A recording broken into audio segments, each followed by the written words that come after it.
What's up, everybody? I'm Nars, filling in for Stella Chung, and this is the Weekly Fix, the show where we round up all the gaming and entertainment headlines you may have missed this week. RoboCop is back, and the original actor for the character is reprising his role in a new first-person shooter. Plus, Bayonetta 3's release date has been revealed. In the entertainment world, someone has edited the entire Obi-Wan show into a shortened movie, and we go into why some characters were cut from Thor: Love and Thunder. Hope you're staying fabulous. Let's jump right into it.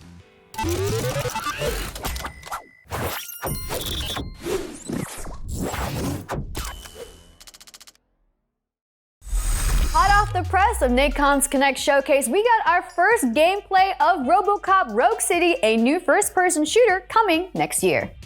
The footage gives us a look at the long cybernetic arm of the law cleaning up the streets of crime-riddled Detroit. Combat shows a mix of gunslinging and melee, leveraging Murphy's targeting system and OCP enhancement to dish out some street justice. The game will also offer multiple choice dialogue and will tell a brand new story based on the original 1987 movie.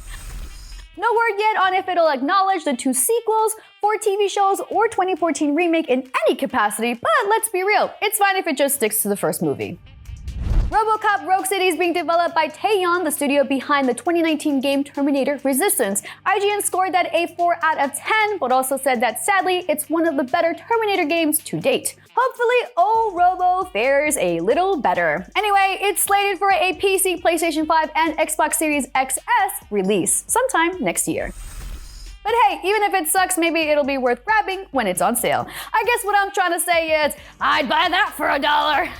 And speaking of Terminator, Nikon also announced that it is developing a survival game set in the movie's post-apocalyptic world. Though no title was revealed yet, the game is in the works at Nikon's studio Milan. It will feature an original story drawing upon the events from the movie taking place sometime between Judgment Day and the formation of John Connor's Resistance. No word on whether Arnold will be back as the T-800, but don't hold your breath. Arnold was paid $21,429 per word for his role in Terminator 2 Judgment Day, speaking a total of 700 words, and that was in 1991 money, and before he was a retired governor. Honestly, with that kind of paycheck, it's amazing he didn't retire 30 years ago. Moving on, if you're playing Hitman 3 begging for some new content, well, good news. Some work is coming Agent 47's way with the first new map since the game launched early last year. Even better, it's free for anyone who owns the game. The new map is called Ambrose Island, and IO Interactive revealed a new trailer showing it off. It looks like 47 will be tasked with finding creative, deadly, and possibly hilarious ways of taking down a syndicate in this tropical paradise. Knowing how much fun IO usually packs into a single map, the various challenges on Ambrose Island should hold players over until whenever the previously announced freelancer mode finally releases. And finally, concept footage of a canceled Halo VR project is surfacing across the internet, and many are curious why it was put on ice. Twitter user Rebs Gaming posted footage and concept images of the canceled VR project called Reclaimer VR. 343 considered creating the Halo Infinite virtual reality project back in 2017, but decided against it due to, quote, hard challenges with VR and limited VR users. Rebs showcased footage posted back in 2018 by creator Nibri, who was hired shortly after by 343 as a Halo Master Chief Collection engineer. Nibri confirmed Reclaimer VR is currently on hold, but VR is more accessible than ever, so who knows? Maybe it'll come to fruition someday. Nintendo announced a new Kirby game that takes Fall Guys gameplay to a deliciously new level. Today, we got a short official announcement trailer for Kirby's Dream Buffet, showing snippets of gameplay with brightly colored Kirbys racing in decadent courses to become the plumpiest Kirby of them all. Players will race against others locally or online, grabbing boxes to turn into different food items, gaining power-ups, and rolling to the finish line while eating as many strawberries as possible to be crowned the heaviest Kirby in the land. Kirby's Dream Buffet is the second Kirby game to be released this year for the Nintendo Switch, celebrating the franchise's 30th anniversary. Nintendo released Kirby and the Forgotten Land back in March and promised a variety of other Kirby announcements coming soon. Moving on, unedited footage of the canceled Doom 4 that was intended to be very different from its predecessors and development gameplay of 2016 Doom have surfaced on YouTube showing off what the games could have been. Thanks to video game documentary channel NoClip, development footage of the cancelled Doom 4 shows the player fighting off demons in sewers in what looks to be more of a survival horror game than your typical high-energy Doom shooter. Doom 4 was announced back in 2008 before disappearing for years and then resurfacing and launching as just Doom in 2016. In an IGN Unfiltered interview with ID executive producer Marty Stranton, it was brought to light that Doom 4 had been abandoned for Doom 2016 as the former was, quote, more Doom in name than really anything. That being said, I kinda like the scrapped version of Doom 4. Call me a masochist, but I love some survival horror. But what do you guys think? Would you like to see this version of Doom come to fruition? Let me know in the comments. And finally, Guy Beam, also known as Dr. Disrespect, the legendary streamer that was banned on Twitch, has revealed more details on his studio's AAA blockchain game titled Project Moon.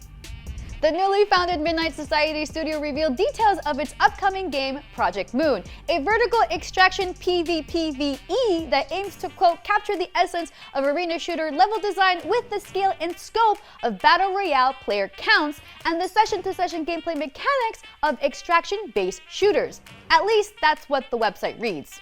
Glimpses of the game via snapshots will be available to play exclusively to Access Pass holders.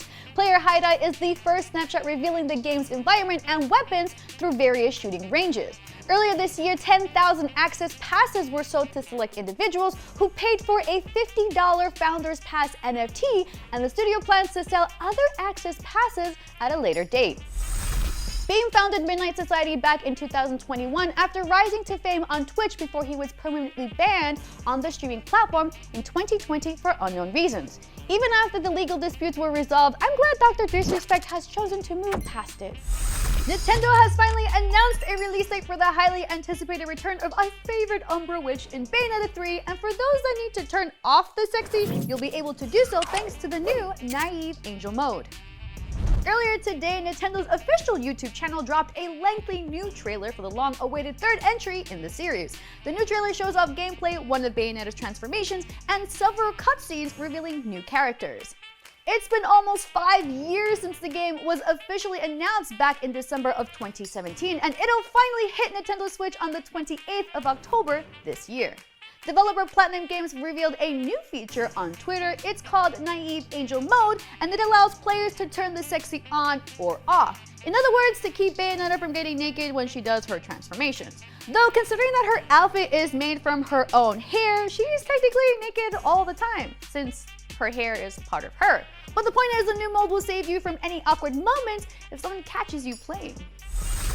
Naked or otherwise, Bayonetta 3 is out October 28th exclusively for the Nintendo Switch, so mark your calendars and prepare for your queen's return. Moving on, 2018's biggest board game Kickstarter is now being made into an open-world video game with Tainted Grail: The Fall of Avalon. Awakened Realms released a new cinematic trailer today for the RPG, which is adapted from the works of Polish fantasy writer Krzysztof Piskorski. This isn't the first stab at a video game adaptation either. 2020 saw the release of Tainted Grail Conquest, a roguelike RPG hybrid deck-building game. Both take place in the same Arthurian universe, tasking players with fighting deadly monsters to uncover the mystery of the Cursed Island. But an open-world RPG should definitely make for more fun exploration. In Tainted Grail: The Fall of Avalon, humans arrive at the island of Avalon only to find their hopeful paradise tainted by a mysterious force warping reality, and from then on, it's fantasy RPG business as usual. Slaying monsters, choosing your destiny, yada yada yada, but that doesn't mean it doesn't sound cool. This cinematic trailer is dope, but I'm dying to see some gameplay. Tainted Grail: The Fall of Avalon has no official release date, but you can head on over to Steam to wishlist it, and we'll definitely keep you updated when we hear more. Don your black eye patch and start practicing your best ARG, as Ubisoft has finally announced a release date for the long-in-development naval combat game Skull and Bones. Based off of Assassin's Creed 4 Black Flag, Skull and Bones takes place during the second golden age of piracy, with players as captains of their own pirate ships, accepting contracts, gathering resources, and attacking merchant ships for loot. Skull and Bones was first announced back in 2017, but missed its initial 2018 release window, and every year after that until now. Ubisoft promises a robust multi-year post-launch roadmap with regular updates, stories, and challenges for free. Skull and Bones will be released on November 8th, one day before God of War Ragnarok, for PlayStation 5, Xbox Series XS, Google Stadia, and PC via the Epic Games Store and Ubisoft Store. Bandai Namco officially commemorated the efforts of Elden Ring's legendary Tarnished player, Let Me Solo Her, for his heroic efforts in the game with a gift package worthy of an Elden Lord. Let Me Solo Her, aka Klein Tsuboi, known for helping players beat Elden Ring's toughest boss, Millennia Blade of Miquella, over 2,000 times, shared pictures of the treasure on Twitter. The package included a personal message, a custom drawing of his character, an actual sword, and other items found in the game. Some of the items were previously sent out as promotional swag to influencers and outlets, but a personal touch has clearly been added for this one. Tsuboi expressed his sentiments of the recognition on Twitter with, "Thank you Bandai Namco and Elden Ring for giving me this gift and congratulating me for being Let Me Solo Her. I can still remember my first experience with the Soulsborne series and almost quitting because of Udek's Gundyr in Dark Souls 3. I'm glad I persisted and went on to enjoy the game because this community is one of the most passionate and dedicated I've ever seen in a game, and I am proud to be a part of it. Job well done, fellow Tarnished." And finally, in heartbreaking news, the legendary creator behind the popular Yu-Gi-Oh! Series was found dead yesterday morning off the coast of Okinawa. 60-year-old Kazuki Takahashi was found floating off the coast of Nago in Okinawa wearing snorkeling gear on Wednesday, July 6th at 10:30 a.m. Takahashi was traveling alone and rented a car that was left on the coast. Police are still investigating the circumstances of his death, but no matter what the cause, it's still just as tragic. Kazuki Takahashi, a comic book legend most known for the weekly Shonen Jump series Yu-Gi-Oh! It ran for 8 years, inspired millions worldwide, helped boom the trading card business and various spin-off series, anime, movies, and video games. In honor of Kazuki Takahashi, I leave you with this quote. The gift of kindness you've given me and the courage I've given you will remain with us, and that will forever bind us together. The developers behind the long-rumored GoldenEye 007 remake for Xbox have announced the game is in development limbo for now. Reported by VentureBeat's Jeff Grubb and confirmed by Eurogamer, the Nintendo 64 remake is on hold because of the war in Ukraine. The GoldenEye remake's Xbox achievements leaked back in January, suggesting it's extremely close to completion, if not finished. This isn't the only Xbox game to be affected by the conflict. The Ukrainian developers for Stalker 2: Heart of Chernobyl shared personal stories about how much the war in their country has affected the project. It's unclear if the GoldenEye devs are in a similar situation or if the delay is out of sensitivity to the political climate. After all, GoldenEye involves Bond shooting quite a few Russian soldiers. It'd be nice if we got to play this game sometime soon, but obviously it'd be even better if the war in Ukraine reached a peaceful resolution. Moving on, Respawn is looking for new talent for a new single-player first-person shooter taking place in the Apex Legends universe, which, might I remind you, is also the Titanfall universe. According to Respawn's job page, several entries for a quote Apex Universe first-person shooter incubation position describe the project as a single-player adventure, acknowledging that it could be scrapped prematurely without getting a title. A single-player Apex Legends spin-off sounds cool, but Apex Legends is itself a multiplayer spin-off of Titanfall, so there's a chance this could be Titanfall 3. Both games take place in the same universe, though the success of Apex has clearly given it more opportunities to expand the lore. Then again, it also wouldn't be completely unorthodox for Respawn to create an entirely new spin-off IP like they did with Apex Legends. And of course, like the listing says, it's possible this project never sees the light of day. Who else wants Titanfall 3? Let me know in the comments. It might be a while until we hear more since Respawn's next big single-player project is Star Wars Jedi Survivor, and that's not out till next year, so we'll just have to wait. It's time to take a quick break. When we come back, we look at the details behind a 2.5-hour version of the Obi-Wan Kenobi series and see some details on what happened to the Guardians of the Galaxy in Thor: Love and Thunder. See you in a bit. Welcome back! Lena Headey, Peter Dinklage, and Jeff Goldblum have all been cut from Thor: Love and Thunder, and we find out why. But before that, if you thought 6 episodes was too long for Obi-Wan Kenobi, then you're in luck, as a fan has edited the show into a 2.5-hour long movie. Let's check out some more details. There's already a fan edit of the Disney Plus Obi-Wan Kenobi series that cuts the 6-episode series down into a 2.5-hour feature film. This comes by way of Kai Patterson, who felt the series had some awkward pacing and goofy dialogue, but overall frames his edit as, quote, an artistic interpretation of how these scenes could be strung together to make something that works better for him personally. It doesn't sound like Kai has any ill will towards the series and did this edit out of his love for Star Wars and is excited about what Lucasfilms has been producing lately, and discourages people from watching this edit unless they're Disney Plus subscribers. The Obi-Wan Kenobi series was originally planned as a trilogy of feature films, but went back to the drawing board after the poor box office performance of Solo: A Star Wars Story. It's unclear how many ideas from the trilogy made their way into the show, but there was apparently at least one movie's worth of material to work with. This is by no means the first time a fan has recut a Star Wars project. The Phantom Edit made the rounds in the early 2000s, an unofficial recut of Episode 1 that trimmed out some of the less popular parts, namely Jar Jar Binks.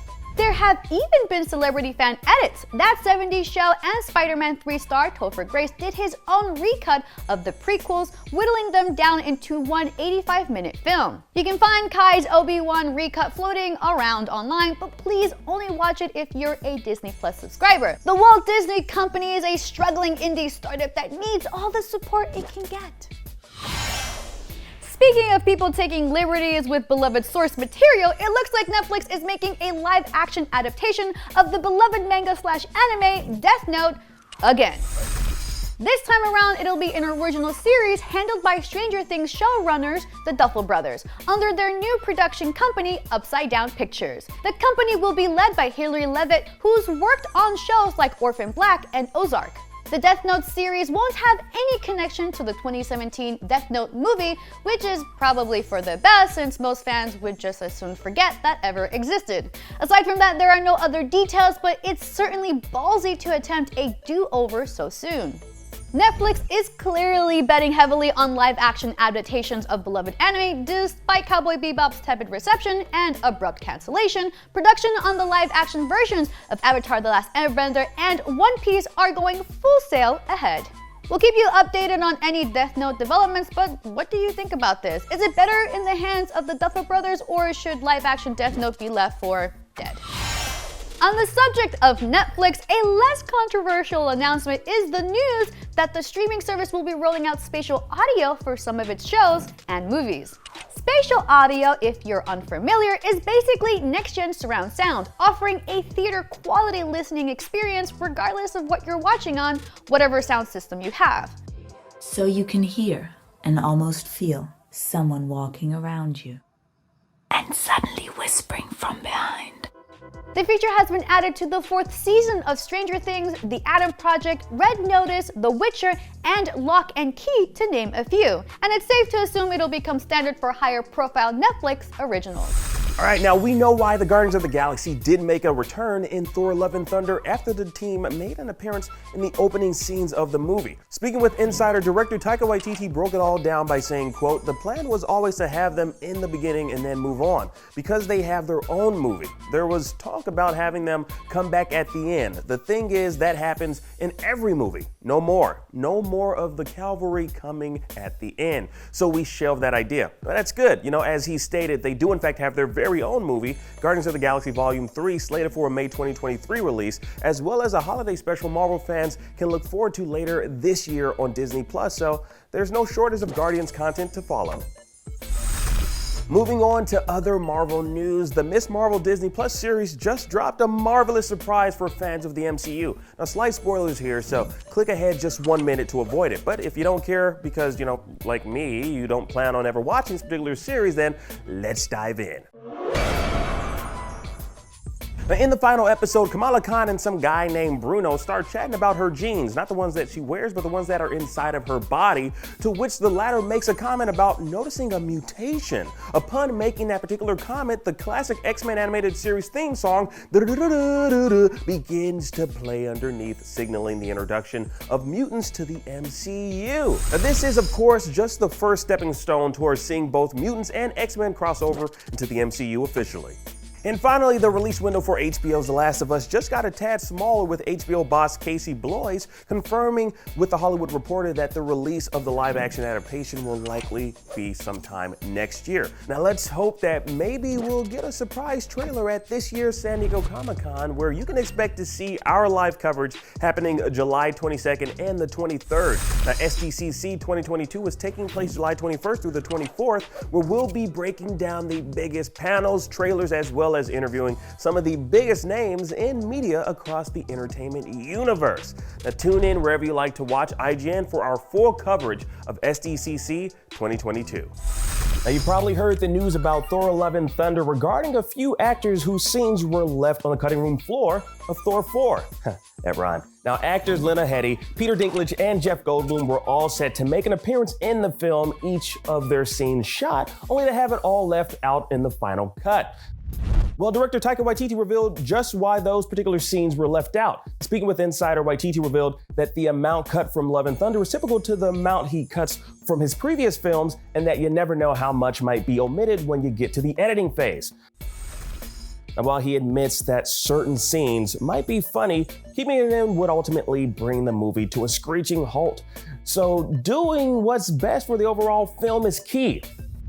Now, when pressed by Insider on what deleted scene was his favorite moment, he said, quote, "I'm not going to give you a moment because this is my way of telling you, like people say, I can't wait for the deleted scenes with those actors. I don't want people to see the deleted scenes because they're deleted for a reason. They aren't good enough. The scenes were not in the movie, and that's it." Now, he went on to say that those actors left out of the final cut get it. You know, they've been in the business for a very long time, so there's no hard feelings. That's just the way the industry works. So based on Waititi's response, it doesn't sound like we'll be seeing those deleted scenes anytime soon. But you know what? You never know. Maybe they'll show up on the Blu-ray home release copies. We'll have to wait and see. Now, in other news, Top Gun Maverick star Miles Teller revealed he's in conversations with Tom Cruise for a possible third installment of the Top Gun franchise. Now, speaking of Entertainment Tonight, Teller said he'd love to return and that, quote, "It's all up to Tom. I've been having some conversations with him about it. We'll see." Now, I'm sure Paramount Pictures would love to jump aboard a Top Gun 3, having scored over $1.13 billion globally since it first landed in theaters May 27th. But like Teller said, we'll have to wait and see if there will be a 3. ALGS Championship set new records this weekend across Twitch at a 632,000 peak viewership, broadcasting from Raleigh, North Carolina. It was a packed weekend of Apex matches, with DarkZero taking home the trophy on Sunday night after sending matches through 8 rounds. ALGS match point rules require teams to reach 50 points in the tournament, and once that point has been hit, that team needs to win a game to secure their victory. Furia took the first match point lead at Game 5, leaving them only one more game to win before being crowned champions, and were the only team at match point for a few games. But while Furia looked fit to win the whole tournament, they weren't able to secure that last win, and 9 other teams, including Space Station, Fnatic, AD, Alliance, DarkZero, and NRG, stood as potential champions in game number 8. DarkZero held the prime positioning in the final circle and won out over TSM and Optic, fighting in the final ring, and were crowned the back-to-back champions in Apex Legends after having won the previous ALGS Stockholm LAN. While DarkZero did win the overall tournament with match point, Furia was the highest scoring team throughout the whole finals and held the highest amount of kills at 50, and His Watson was crowned the tournament MVP as the kill leader through the whole finals after securing 23 kills himself. Furia took second place with 100 Thieves replacing third, and Fnatic and GMT Esports filling out the top 5 spots. This weekend was a huge turning point for Apex Esports, with the final day being sold out. So hopefully, with the amount of support the community has shown for Apex Esports, EA only continues to improve its future ruling and standards for its competitions going forward. Moving over to Super Smash Bros., Hungrybox was having a rough start to competition day. Hungrybox tweeted he threw up blood and went to urgent care at 6 a.m., got an antibiotics and steroid shot in case it was COVID or a bacterial infection, and said he was going to play through the losers brackets for Melee. Hungrybox did confirm it was not COVID and said he would still compete, which caused an outcry as people were concerned for Hungrybox's health and the attendees' safety, as he was not masked at the tournament. Hungrybox did self-disqualify from the event and left after he played several games, but people spoke out about how VGBC should also be held accountable for allowing Hungrybox to attend and not have him mask up. Hungrybox did release a statement that it was a super fuck-up on his part and that he would do better and wear a mask at all events moving forward. While we'll have to wait and see if he means what he says, I do hope Hungrybox makes a swift recovery back to full health. In some unexpected news, Shroud returned to esports after some years of retirement. Shroud signed with Sentinel's Valorant roster, and the news came through a video on their Twitter account. The funniest thing though about the announcement was that the community and fans did not believe this was real. But Shroud assured his community it is very real and that there's a boot camp with his team coming up. A source at Sentinels also confirmed that Shroud will be competing at VCT Champions if the Sentinels make it past the last chance qualifiers. Shroud hasn't competed in the esports world since 2017, so it'll be very interesting to see him compete in the NALCQ in August this year. Congratulations to Sentinels for securing such a hailed FPS king. I'm Nars filling in for Stella, and that was your Weekly Fix. We'll be back here next Saturday with more of the biggest gaming and entertainment news of the week. See you then.